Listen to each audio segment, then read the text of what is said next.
Ionic bond part 25 में आपका स्वागत है। लास्ट लेक्चर में हम फैक्टर्स अफेक्टिंग सॉल्युबिलिटी देख रहे थे। ऐसे कौन कौन से कारक थे जो विलेयता को प्रभावित कर रहे थे। उनमें से पहला कारक या पहला फैक्टर आयनिक साइज या आयंस का आकार, उसके बारे में हम डिस्कस कर चुके थे। आज रेस्ट ऑफ द फैक्टर्स के बारे में हम बात करने जा रहे हैं। सेकंड फैक्टर है डाइइलेक्ट्रिक कांस्टेंट।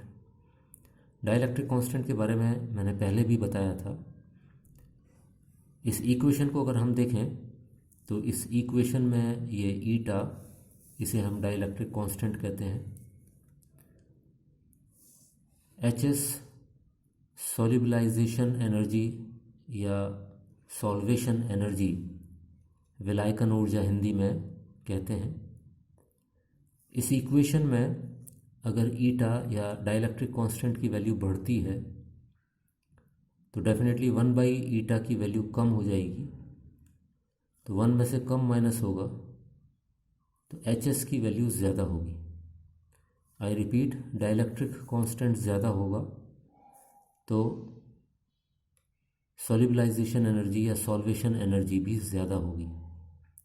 और हम ये पहले देख चुके हैं कि जब सॉल्युबलाइजेशन एनर्जी बढ़ती है या सॉल्वेशन एनर्जी बढ़ती है तो आयनिक कंपाउंड्स की सॉल्युबिलिटी भी इंक्रीज़ होती है। तो अगर किसी सॉल्वेंट का डाइइलेक्ट्रिक कांस्टेंट ज़्यादा है तो डेफिनेटली वो उसकी एचएस ज़्यादा होगी और वो ज़्यादा आयनिक कंपाउंड्स को सॉल्युबलाइज कर पाएगा। नेक्स्ट है आयनिक चार्ज। आयनिक चार्ज यानी आयनिक आवेश। आयंस के ऊपर अगर आवेश बढ़ता है तो उस केस में एच और यू यानी सॉल्वेशन एनर्जी और लैटिस एनर्जी दोनों ही इंक्रीज होती हैं। लेकिन लैटिस एनर्जी में इंक्रीज ज़्यादा होता है बजाय सॉल्वेशन एनर्जी के। उसका रीज़न ये होता है कि अगर हम एग्जाम्पल लें वाटर, तो वाटर पर पार्शियल चार्ज है क्योंकि वाटर एक कोवेलेंट मॉलिक्यूल है और यहाँ पर ऑक्सीजन और हाइड्रोजन पर पार्शियल चार्जेस हैं। तो पार्शियल चार्जेस होने की वजह से अगर आयंस के ऊपर चार्जेस इंक्रीज होते हैं तो उनको काउंटर नहीं कर पाते हैं। अगर आपको ध्यान हो तो मैंने बताया था वाटर के ऊपर हाइड्रोजन पे पार्शियल पॉजिटिव चार्ज है जबकि ऑक्सीजन पर पार्शियल नेगेटिव चार्ज है, और ये चार्जेस आयंस जिनको हम डिज़ोल्व करते हैं उनको काउंटर करते हैं। फॉर एग्जांपल मैंने बताया था कि सोडियम आयन है, इसको इस तरीके से वाटर मॉलिक्यूल सराउंड करेंगे जिसमें कि इनका जो नेगेटिव पार्ट यानी ऑक्सीजन वाला पार्ट है वो सोडियम के क्लोज रहेगा, जबकि अगर क्लोराइड आयन है तो जस्ट अपोजिट हो जाएगा, H+ आयंस उसके ज़्यादा क्लोज रहेंगे। क्योंकि वाटर के ऊपर पार्शियल चार्ज है ऑक्सीजन और हाइड्रोजन के ऊपर, तो ये एफिशिएंटली या इफ़ेक्टिवली इन आयंस के चार्ज को ऑफसेट नहीं कर पाते हैं या इसको न्यूट्रल नहीं बना पाते हैं, या ये मॉइटी न्यूट्रल नहीं हो पाती है यदि ये पॉजिटिव चार्ज बहुत ज़्यादा बढ़ जाएगा या नेगेटिव चार्ज ज़्यादा बढ़ जाएगा। तो उस केस में सॉल्वेशन एनर्जी उतनी इंक्रीज़ नहीं हो पाती है because of the limitation of solvent, जबकि लैटिस एनर्जी तेज़ी से बढ़ती है। तो इसको ये यहाँ पे ये लिखा है, increase in solvation energy is less in comparison to lattice energy if ionic charge increases. तो जब आयनिक आवेश बढ़ता है तो लैटिस एनर्जी ज़्यादा तेज़ी से बढ़ेगी, इसलिए सॉल्युबिलिटी डिक्रीज होगी। सॉल्वेशन एनर्जी तेज़ी से नहीं बढ़ पाती है, लैटिस एनर्जी ज़्यादा तेज़ी से बढ़ती है, इसलिए सॉल्युबिलिटी डिक्रीज होती है, कम होती है। फोर्थ है पोलराइजेबिलिटी ऑफ एनायंस। एनायंस की पोलराइजेबिलिटी के बारे में हम पहले बात कर चुके हैं, और इस तरीके के आयंस, पॉजिटिव आयंस जैसे कि सिल्वर, कॉपर, जिनको हम स्यूडो इनर्ट गैस कन्फिगुरेशन रखते हैं, जो कि स्यूडो इनर्ट गैस कन्फिगुरेशन रहते हैं,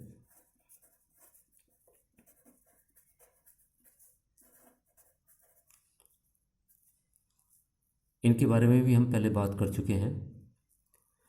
सिल्वर आयंस या कॉपर आयंस की खास बात यह है कि इनका इफ़ेक्टिव न्यूक्लियर चार्ज बहुत ज़्यादा होता है, और उसका रीज़न होता है कि इनके आउटर मोस्ट ऑर्बिटल में D10 इलेक्ट्रॉनिक कन्फिगरेशन होता है।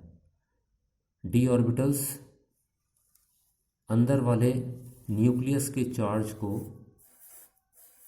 शील्ड नहीं करते हैं, इस चार्ज को बाहर तक आने देते हैं। क्योंकि इस चार्ज को बाहर तक आने देते हैं, इसलिए जो नेगेटिव आयन है उसके क्लाउड को ये इफ़ेक्टिवली अपनी ओर खींच पाते हैं। ऐसा करने की वजह से जो इस तरीके के पॉजिटिव आयंस हैं ये बहुत ज़्यादा पोलराइजिंग पावर रखते हैं, और ये नेगेटिव आयंस का बहुत ज़्यादा ध्रुवण कर देते हैं। क्योंकि इनका ध्रुवण कर देते हैं, इसलिए इस तरीके के कंपाउंड्स में कोवलेंट करैक्टर्स डेवलप हो जाते हैं। क्योंकि कोवलेंट करैक्टर्स डेवलप हो जाते हैं, इसलिए इनकी सॉल्युबिलिटी या पानी में विलेयता कम हो जाती है। अगर इन सॉल्ट्स की हम रिलेटिव सॉल्युबिलिटी की बात करें, यानी silver fluoride, silver chloride, silver bromide और सिल्वर आयोडाइड, इनकी पानी में रिलेटिव सॉल्युबिलिटी यानी सापेक्षिक विलेयता के बारे में बात करें तो हम पाते हैं, क्योंकि नेगेटिव आयंस का साइज़ बड़ा होता जा रहा है इन हैलाइड्स में, फ्लोराइड टू आयोडाइड, इसलिए इन नेगेटिव आयंस की पोलराइजेबिलिटी या ध्रुवण होने की क्षमता या ध्रुवित होने की क्षमता भी बढ़ती जा रही है। जितना ज़्यादा इनका ध्रुवण होगा या पोलराइजेशन होगा, उतना ही इनके बीच में कोवलेंट करैक्टर्स इंक्रीज होते जाएंगे। जितना ज़्यादा सहसंयोज के गुण बढ़ते जाएंगे सिल्वर फ्लोराइड से सिल्वर आयोडाइड, उतनी ही इनकी पानी में सॉल्युबिलिटी कम होती जाएगी। तो वही मैंने यहाँ पर दिखाया है कि अगर एनायंस मतलब नेगेटिव आयंस की अगर ध्रुवणता बढ़ती जा रही है तो इनकी सॉल्युबिलिटी भी पानी में घटती जाएगी। तो वही दिखाया है कि silver fluoride is more soluble than silver chloride, than silver bromide, than silver iodide. Next है presence of other ions. कुछ दूसरे आयंस की उपस्थिति सॉल्युबिलिटी को प्रभावित कर भी सकती है, नहीं भी कर सकती, अत्यधिक प्रभावित भी कर सकती है। ये काफ़ी कॉम्प्लेक्स है और ये केस टू केस डिपेंड करता है कि किस पर्टिकुलर आयनिक कंपाउंड के विलेयता की हम बात कर रहे हैं और उस सॉल्वेंट में उस पर्टिकुलर आयनिक कंपाउंड के अलावा और कौन कौन से आयंस हैं, उनकी मात्रा कितनी है। इन सारी बातों से ये निर्भर करेगा कि उस कंपाउंड की या उस आयनिक कंपाउंड की उस पर्टिकुलर सॉल्वेंट में सॉल्युबिलिटी क्या होगी। तो ये काफ़ी कॉम्प्लेक्स है और ये केस डिपेंडेंट है। स्पेसिफिक केस में स्पेसिफिक एक्सप्लेनेशंस होंगे। नेक्स्ट है पीएच ऑफ सॉल्यूशन। कुछ केसेस में सॉल्यूशन की पीएच कम करने पर यानी कि एसिडिक कर देने पर उनकी सॉल्युबिलिटी बढ़ती है। फॉर एग्जाम्पल जैसे कि कैल्शियम ऑक्सलेट, कैल्शियम फॉस्फेट, इनकी सॉल्युबिलिटी पानी में बहुत कम होती है, लेकिन अगर इनको एसिड में डाल दिया जाएगा तो रिएक्शन कुछ इस तरीके से होगी। और क्योंकि अब H+ आयंस ने कैल्शियम आयंस को रिप्लेस कर दिया है, तो ऑक्सैलिक एसिड, ये ऑक्सैलिक एसिड है हमारा, ये कैल्शियम ऑक्सलेट था, तो ये ऑक्सैलिक एसिड की सॉल्युबिलिटी रिलेटिवली कैल्शियम ऑक्सलेट से काफ़ी ज़्यादा होती है, इसलिए अब ये कैल्शियम ऑक्सलेट सॉल्युबल हो जाएगा। आई रिपीट, कैल्शियम ऑक्सलेट की पानी में सॉल्युबिलिटी कम है, लेकिन अगर पीएच एसिडिक कर दिया है यानी इसमें एसिड मिला दिया है तो इस रिएक्शन हो जाने की वजह से ऑक्सैलिक एसिड बनेगा। और क्योंकि ऑक्सैलिक एसिड की वाटर में सॉल्युबिलिटी अच्छी है, इसलिए हम बोलेंगे कि कैल्शियम ऑक्सलेट सॉल्युबल हो जाएगा, क्योंकि ना केवल ऑक्सैलिक एसिड बल्कि कैल्शियम भी वाटर मॉलिक्यूल से सराउंड हो जाएगा और ये सॉल्युबल हो जाएगा। पीएच के बाद नेक्स्ट है टेम्परेचर। टेम्परेचर का इफ़ेक्ट अलग अलग आयनिक कंपाउंड्स पर अलग अलग तरीके से पड़ता है। टेम्परेचर को इफ़ेक्ट को जानने के लिए हमें एंथैल्पी चेंज देखना पड़ेगा। एंथैल्पी चेंज से क्या मतलब है कि हमें मालूम है कि किसी कंपाउंड को अगर हम पानी में डालेंगे तो वो पानी को ठंडा कर देता है। फॉर एग्ज़ाम्पल, अगर ग्लूकोज को पानी में डालेंगे तो ग्लूकोज वाला पानी ज़्यादा ठंडा होगा बजाय नॉर्मल रूम टेम्परेचर पे रखे पानी से। उसी रूम टेम्परेचर पानी में अगर ग्लूकोज मिला देते तो वो और ज़्यादा ठंडा हो जाएगा।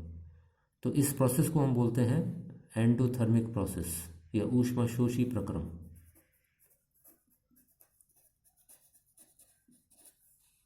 तो एंडोथर्मिक प्रोसेस में यहाँ पे मैंने दिखाए हुए हैं पोटेशियम नाइट्रेट और सोडियम क्लोराइड, दोनों ही एंडोथर्मिक हैं, क्योंकि यहाँ पर जो डेल्टा एच है एंथैल्पी चेंज है ये पॉजिटिव है। यानी इसका मतलब है कि ये जैसे ही पोटेशियम नाइट्रेट या सोडियम क्लोराइड पानी में डालेंगे तो इतनी ऊष्मा अवशोषित कर ली जाएगी, +35 किलो जूल पर मोल पोटेशियम नाइट्रेट के केस में, जबकि +1.9 किलो जूल पर मोल सोडियम क्लोराइड के केस में। तो ये दोनों ही एंडोथर्मिक प्रोसेस हैं या ऊष्माशोषी प्रक्रम है। लेकिन सोडियम सल्फेट का जो प्रोसेस है वो एक्सोथर्मिक प्रोसेस है, क्योंकि यहाँ पर हीट निकल रही है, नेगेटिव है इसलिए हीट निकल रही है। तो delta H enthalpy change exothermic है, यानी सोडियम सल्फेट को पानी में डालेंगे तो पानी का टेम्परेचर या उस सॉल्यूशन का टेम्परेचर रादर इंक्रीज हो जाएगा, बढ़ जाएगा। तो ये एक्सोथर्मिक प्रोसेस है। अब अगर इनकी सॉल्युबिलिटी की बात करें तो टेम्परेचर बढ़ाने पर जो ऊष्माशोषी प्रक्रम है यानी एंडोथर्मिक प्रोसेस है, यानी पोटेशियम नाइट्रेट और सोडियम क्लोराइड, उनकी सॉल्युबिलिटी इंक्रीज होगी। इसको मैंने यहाँ दिखाया हुआ है कि पोटेशियम नाइट्रेट की सॉल्युबिलिटी इंक्रीज हो रही है ऑन राइजिंग टेम्परेचर। ये टेम्परेचर दिखाया है, यहाँ ये सॉल्युबिलिटी दिखाई है। तो जैसे जैसे टेम्परेचर बढ़ाते जा रहे हैं पोटेशियम नाइट्रेट की सॉल्युबिलिटी तेज़ी से इंक्रीज हो रही है, क्योंकि ये स्ट्रांगली एंडोथर्मिक प्रोसेस था। दूसरी तरफ सोडियम क्लोराइड का जो प्रोसेस था ये भी एंडोथर्मिक था, लेकिन स्लाइटली एंडोथर्मिक था, बहुत कम ऊष्मा का अवशोषण हो रहा था। इसलिए यहाँ पर आप जो ग्राफ देखेंगे उसमें बहुत ज़्यादा परिवर्तन नहीं है। हालांकि ये थोड़ा सा इंक्रीज हो रहा है टेम्परेचर के साथ साथ, सॉल्युबिलिटी विलेयता बढ़ रही है क्योंकि ग्राफ थोड़ा सा ऊपर की तरफ जा रहा है, लेकिन विशेष फर्क नहीं आएगा।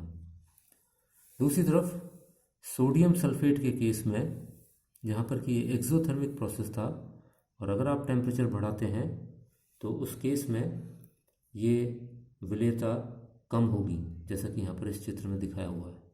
यहाँ टेम्परेचर बढ़ा रहे हैं तो सॉल्युबिलिटी ऊपर से नीचे जा रही है, रिड्यूस होती जा रही है। Last, crystal size.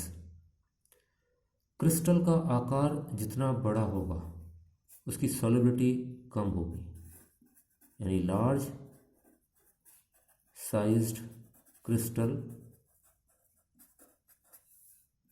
Less solubility.